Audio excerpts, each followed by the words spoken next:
So hi! Welcome and welcome back to my YouTube channel, and for today's tutorial, ituturo ko sa inyo kung paano nga ba mag-unlock ng ating profile sa Facebook. But first, kindly subscribe to my channel and don't forget to hit the subscribe button and the bell to notify you for my new updates. And if you want to learn more, just keep on watching and let's start! So ayan guys, for today's video, mag-open muna tayo ng ating Facebook application. So ayan, i-open ko na yung aking Facebook.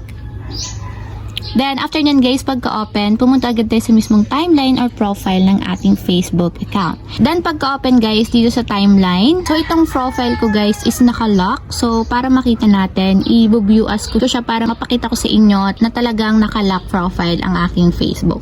So, ganito kasi ang itsura niya guys sa public once na i-open ang ating timeline or profile. So, ganyan yung lalabas. Wala silang ibang makikita kundi itong information na to lang and nakalagay kasi is lock. So, para naman ma-unlock natin, ang gagawin lang natin guys is balik tayo dito sa mismong profile and then itatap ulit natin dito itong 3 horizontal dots na katabi nitong edit profile. So, tap lang natin and hanapin nyo lang dito guys yung unlock profile, then itap.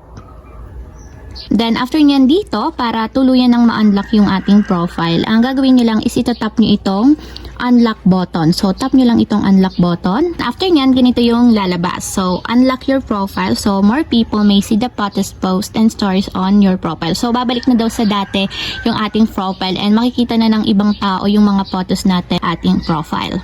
So, mas marami daw yung makakakita ng ating profile picture na full size and makakapag-share na din tayo ng ibang mga photos sa ating friends or kahit kanino. So, ayan, para ma-unlock, itap natin yung unlock your profile.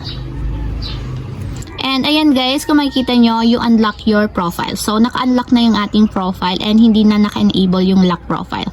So, tap natin yung OK and ipapakita ko sa inyo na talagang naka-unlock na siya. So, view as ko ulit siya.